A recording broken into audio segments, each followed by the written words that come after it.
Salam müəllimlər, axşamınız xeyir olsun. Mən təlimçi Əmraslanova Cəmalə. Bugün sizlə 6-cı sinifin 12-ci mövzusu olan metal pəstahların kəsilməsi haqqında danışacağam. Gəlin görək sort prakat nədir? Sort prakatdan olan detallar adətən çilingər bıçqısı ilə kəsilir. Çilingər bıçqısı ilə kəsilir. Sökülməyən çərçivədir, bıçqı lövhəsidir, dəstəkdir. Bıçqının əsas detalları hesab edilir. Baxın, sökülməyən çərçivə, bıçqı lövhəsi və dəstək. Bunlar bıçqının əsas detalları hesab edilir.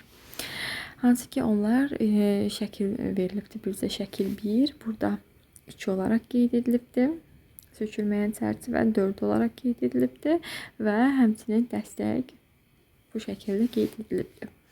Bıçqı lövhəsi alət poladından hazırlanır.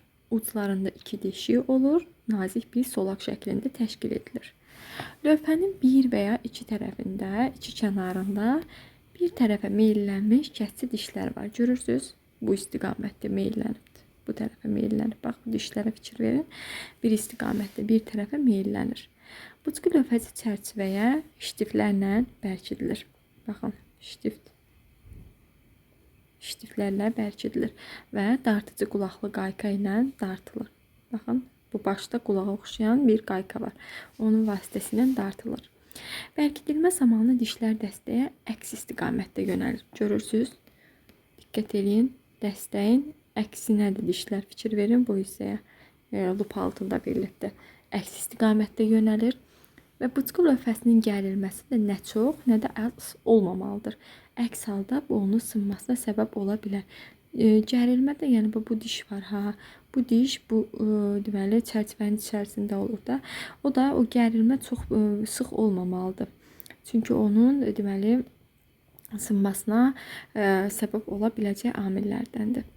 Bıçqı lövhəsi, hansı ki çilingər əl bıçqısı qulaqlı qaykadan, çərçivədən hərəkətli başlıq, tərpənməz başlıq, bıçqı, dəstək və ştift olmaqla 7 hissədən ibarətdir. Birinci nə edir? Birinci, pəstahı məngənəmizdə möhkəm sıxırıq. Lövhənin sürüşməməsi üçün kəsmə nöqtəsində yiyə ilə xırda bir mişar yeri açırıq ki, asan şəkildə o hissəni kəsib götürə bilək. Və kəsmə yeri 10-15 mm məngənənin dodaqlarında kənarda yerləşdirilməlidir. İş zamanı düzgün iş vəziyyəti almalıyıq. Bıçqını hər iki əllə tutmalıyıq. Bıçqını irəli hərəkət etdirən zaman adlanır işlər gediş. Boşuna hərəkət isə, boşuna gediş isə artıq dişlər kəsmir. Bu isə geriyə gedişdir ki, hansı ki geriyə hərəkət zamanı boşuna gediş adlanır. Bu da dişlər metalı kəsmir. Bir növ belə təsəvvür edin.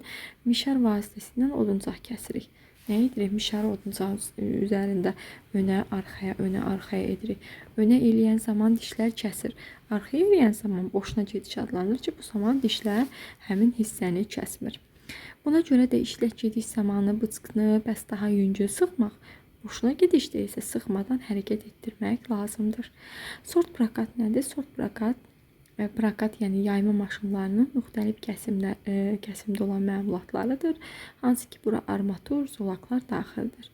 Ştift isə silindir və ya konus şəkilli olur, mil formasındadır və bərkici qulaqlı qaykadır. Deməli, baxın, burada nə edir? Bıçqını düz bucaq altında, 90 dərəcəlik bucaq altında deməli tutur. Hansı ki, gövdənin vəziyyəti burada verilir. Necədir? Burada da əllərin vəziyyəti göstərilmişdir. Bıçqını pəstahın üzərində elə hərəkət etdirmək lazımdır ki, kəsmə zamanı bıçqı lövhəsi bütünlüklə orada iştirak eləsin və bu zaman lövhənin dişləri eyni qədərdə yeyiləcəkdir. Metal zolağını da daha ensiz tərəfdən kəsməyə daha məqsədə uyğundur.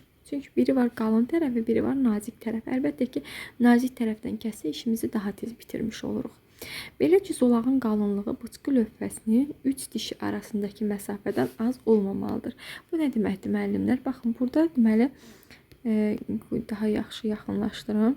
Baxın, burada lupa altında verilibdir. 1 diş, 2 diş, 3 diş. Bunların arasındakı məsafədən deməli az olmamalıdır. Əks halda bunun sınmasına səbəb olacaqdır. Əgər pəstahın qalınlığı Bu məsafədən az olarsa, onda onu məngənə iki taxta kiçik tir arasında bərkidir və kiçik tirlərlə birlikdə kəsmək lazımdır.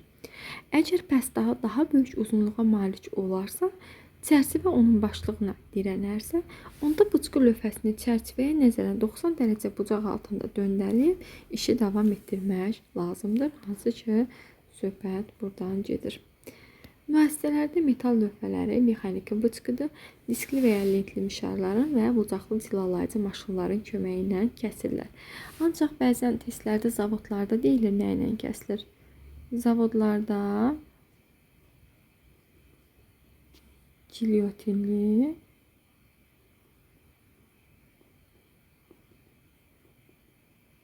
və diskli